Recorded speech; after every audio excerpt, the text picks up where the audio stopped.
नमस्कार प्रिय मित्रों, मैं नीलेश महाराज जय वेंकटेश जी सावित्री ज्योतिष श्रृंखला को आगे बढ़ाते हुए मेरे प्यारे मित्रों, आज हम बात करेंगे रोहिणी नक्षत्र के विषय में। यदि आपका जन्म रोहिणी नक्षत्र में हुआ है तो आपके जीवन में क्या लाभ मिलेगा, संपूर्ण विवेचन में बताना चाहिए। देखिए, रोहिणी नक्षत्र 27 नक्षत्र होता है और 27 नक्षत्र में जो चौथा नक्षत्र है यानी अश्विनी भरणी कृतिका का मैंने आपको वीडियो बता दिया।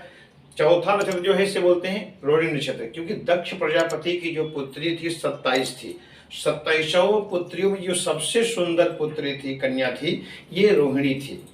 तो आज हम रोहिणी के विषय में बताने चल रहे हैं कि यदि आपका जन्म चाहे लड़का हो चाहे लड़की हो, यदि उनका जन्म रोहिणी नक्षत्र में हुआ है तो आपका भाग्योदय कितने वर्षों में होगा, या आप किस फील्ड का व्यवसाय करेंगे, या आपका कौन सा दिन शुभ है, कौन सा कार्य करना चाहिए, या आपका अंक कौन सा जो शुभ कार्य है, या आपका कलर कौन सा शुभ कार्य है, या आपको किस चीज से बचना चाहिए, इसका विवेचन संपूर्ण मैं बताने चल रहा हूँ। परंतु यदि आपसे एक निवेदन है, यदि आप हमारे चैनल पर नए हो, चैनल को जरूर सब्सक्राइब करें। यदि मेरा वीडियो आपको अच्छा लगे तो आप अवश्य लाइक करें।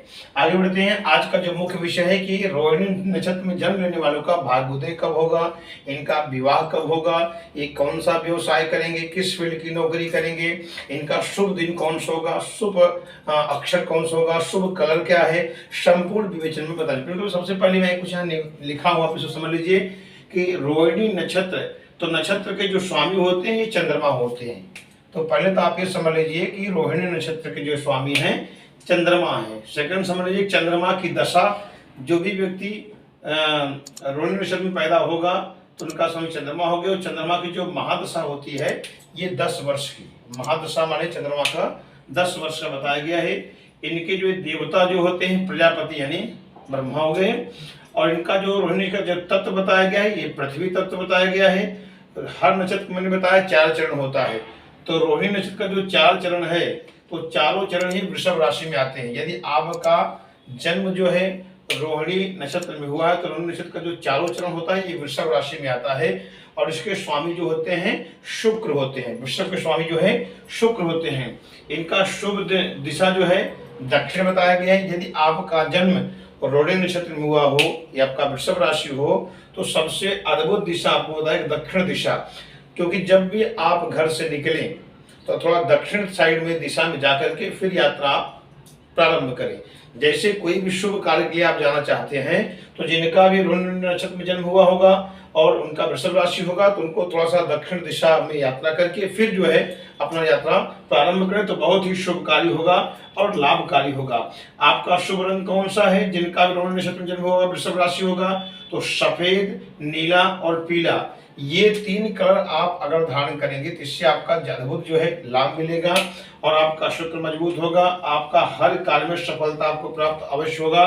तो शुभ रंग आपका सफेद, क्योंकि रोहिणी नक्षत्र के स्वामी जो हो गए मैंने कहते पहले तक 4 चरण जो है वृषभ राशि में आते हैं, इनके स्वामी हो गए शुक्र। शुक्र क्या है सफेद, तो आपको सफेद धारण करना है, नीला धारण करना और पीला, ये तीनों कलर। जैसे आपका कपड़ा हो गया या कोई चीज आपको घर में कुछ कार्य कर रहे हैं, अगर ये कलर करेगा तो आपको ज्यादा ही लाभकारी शुभ होगा। राशि स्वामी शुक्र। देखिए इनका जो वर्ण बताया गया है वैश्य होता है, वश्य जो है चतुष्पद होता है, योनि सर्प होता है, यौवन नकुल होता है, गण इनका मनुष्य होता है, नाड़ी अंत होता है। शुभ अंक आपका जो है 2 है, जिनका भी रोहिणी नक्षत्र में जन्म हुआ होगा और इनका वृषभ राशि होगा तो शुभ अंक जो है 2 है। जैसे आपको गाड़ी ले रहे हैं या घर ले रहे हैं तो 2 अंक उसमें आ रहा है तो आपके लिए बहुत ही लाभकारी है। शुभ धातु, आपकी धातु कौन सा शुभ है, चांदी और तांबा, यह आपके लिए शुभ है। आप चांदी और तांबा का प्रयोग कर सकते हैं, क्योंकि ये नक्षत्र का जो शुभ धातु बताया गया है चांदी और तांबा, ये आप यूज कर सकते हैं, आपके लिए बहुत ही लाभकारी होगा। भाग्यशाली दिन, जैसे आपको मन विचार आता है कि मैं किस दिन कौन सा कार्य करूं जो मेरा कार्य सफलता होगा, तो सबसे शुभ दिन बताया गया बुधवार, शुक्रवार और शनिवार। ये 3 दिन आपको याद रखना है। जिनका भी रोहिणी नक्षत्र में जन्म हुआ होगा या आप समझ सरलता से वृषभ राशि से आपका होगा तो आपको बुधवार, शुक्रवार, शनिवार को आंख मूंद करके कोई भी आप कार्य करेंगे उसमें आपको सफलता जरूर प्राप्त होगा। जो भी आप विचार करके घर से निकलेंगे आपके अवश्य जो है वो कार्य सिद्ध होगा। तो अब हम बताने चलेंगे यदि आपका रोहिणी नक्षत्र में 4 चरण में किसी चरण में आपका जन्म हुआ है या आपका वृषभ राशि है तो आपके जीवन का आपका स्वभाव कैसा होगा, इधर मैं विवेचन किया हूँ। रोहिणी नक्षत्र में जिसका भी जन्म हुआ हो जातक का, पहले तो ये सकारात्मक ऊर्जावान होते हैं, इनमें शक्ति, एनर्जी, पावर, अच्छा विचार ये इनकी उपलब्ध होता है। ये उत्साह पूर्वक हमेशा रहते हैं, दृढ़ इच्छा शक्ति बहुत होता है। ये शरीर से बहादुर होते हैं, आंखें इनकी सुंदर होती हैं, इनके मुस्कान मनमोहक बहुत अच्छे होते हैं, ये अच्छे संस्कार से युक्त होते हैं। ये सभी प्रकार के परिस्थितियों से बाहर निकलने में कामयाब रहते हैं। यानी कहने का मतलब यह है कि कैसा भी समस्या इनके जीवन में आ जाए, कैसी भी परिस्थिति आ जाए, उसमें ये एकदम आराम से बाहर निकल जाते हैं।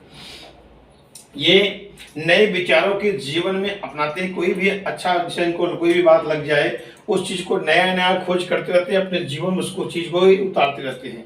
ऐसे व्यक्ति सत्यवादी होते हैं, सदाचारी होते हैं, काम, क्रोध, मद, लोभ आदि को ये नियंत्रित रखते हैं। कभी कभी इनको क्रोध क्षणिक लग जाता है, लेकिन बहुत जल्दी क्रोध ये नहीं करते। काम, क्रोध पर लोभ आदि से ये नियंत्रित रखते हैं।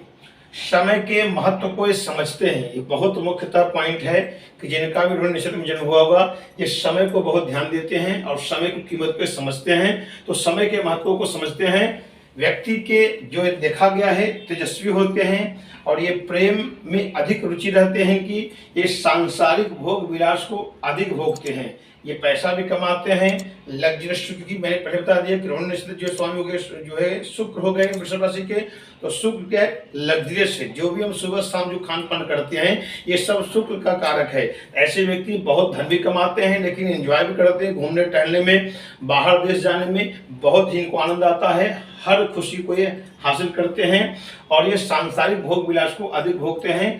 काम में कुशलता होती है, चरित्रवान व्यक्ति होते हैं। ऐसे व्यक्ति चरित्रवान होते हैं, जल्दी भटकते नहीं। बातों ही बातों में सामने वालों की मन की बातें पढ़ लेते हैं। कोई कैसा व्यक्ति हो, इनके साथ कोई भी 10 मिनट बात करता है, लेकिन समझ लेंगे सामने वाला व्यक्ति कैसा है, बातों बातों में उसकी सब समस्याएं समझ जाते हैं। सुंदर इनका आकर्षण होता है। अपने वचन की ये पक्के होते हैं। अगर कुछ भी काम करने के लिए बोल देंगे तो जरूर उसको करेंगे। ये मेहनती होते हैं, जीवन में धन जुटाने में कामयाब होते हैं। ऐसे व्यक्ति जीवन में धन जुटाने के लिए बहुत ये सरलता से कामयाब जब तक नहीं हो जाते, उस चीज को करते रहते हैं। तो जीवन में धन जुटाने में कामयाब ऐसे व्यक्ति होते हैं।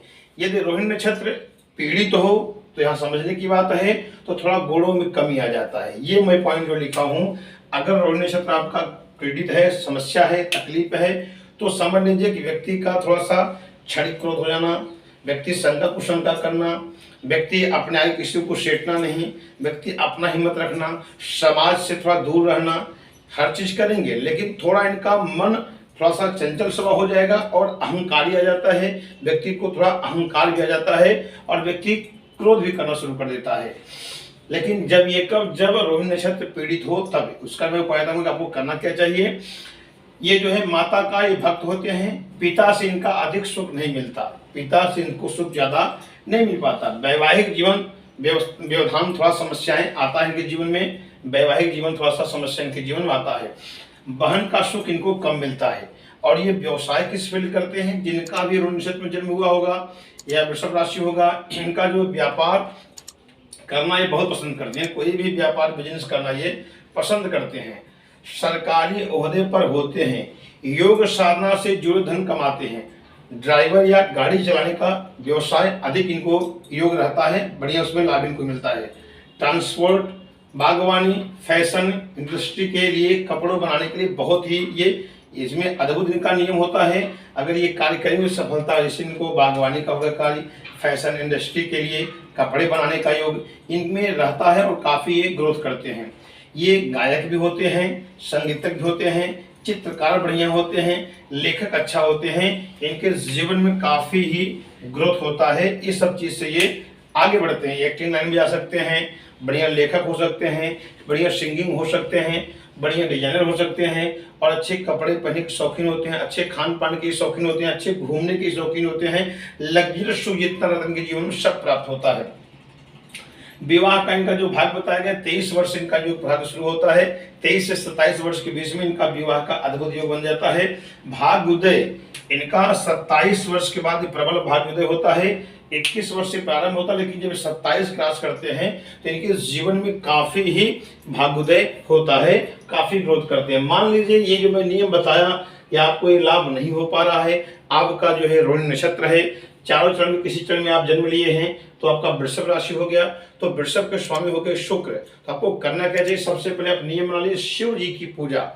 आप सोमवार के दिन शिव की पूजा करें और अक्खा चावल लें, चावल टूटा ना, उसमें थोड़ा हल्दी लगा करके और भगवान के शिवलिंग के ऊपर आपको ओम नमः शिवाय करके ये चावल को छोड़ना है 27 बार। और आपको मात्र जो है 5 या 7 सोमवार आप ये करें। अगर हो सके तो आप सोमवार का व्रत धारण करें, शिव की आप पूजा करें। अगर आप व्रत धारण नहीं कर सकते हैं तो खाली 5 सोमवार तक आपको ये चावल वहां छोड़ना है और 27 बार बोलना है ओम नमः शिवाय। या तो आपको महामृत्युंजय आता हो तो ओम ह्रौं ओम जूं सः भूर्भुवः स्वः त्र्यंबकं यजामहे सुगंधिं पुष्टिवर्धनम् उर्वारुकमिव बन्धनं मृत्युर्मुक्षीयमां तत् भूर्भुवः स्वः ह्रौं जूं सः ह्रौं। इस मंत्र को आप बोल सकते हैं। या तो ओम त्र्यंबकं यजामहे सुगंधिं पुष्टिवर्धनम् उर्वारुकमिव बन्धनं मृत्युर्मुक्षीयमामृतात्, ये भी बोल सकते हैं। लेकिन जब आपको लगे कि ये सब लाभ नहीं मिल पा रहा है तो आप जरूर करें, इससे आपको प्रबल आपको लाभ मिलेगा। दूसरा चीज, इस शुक्र का थोड़ा, क्योंकि रोहिणी का नक्षत्र का स्वामी वृषभ हो गए, वृषभ स्वामी शुक्र हो गए, आपको करना क्या चाहिए, सफेद चीज कभी आप जरूर दान करें शुक्रवार के, जैसे सफेद चावल हो गया, सफेद शक्कर हो गया, सफेद कपड़ा हो गया, ये भी कभी कभी आप शुक्रवार को दान करें, इससे भी आपका प्रबल योग बनेगा। और कभी हो सके तो चांदी का गणपति, क्योंकि मैंने बताया आपका जो शुभ जो है धातु है ये चांदी और तांबा है, तो कभी कभी आप चांदी कैसे गणपति हो गए या तांबे का कोई चीज हो गई, आप जरूर किसी को दान करें, इससे भी आपका प्रबल योग बनेगा, राजयोग बनेगा। वीडियो आपको अच्छा लगे लाइक करें, सब्सक्राइब करें। अगले एपिसोड फिर मिलते हैं। नमस्कार।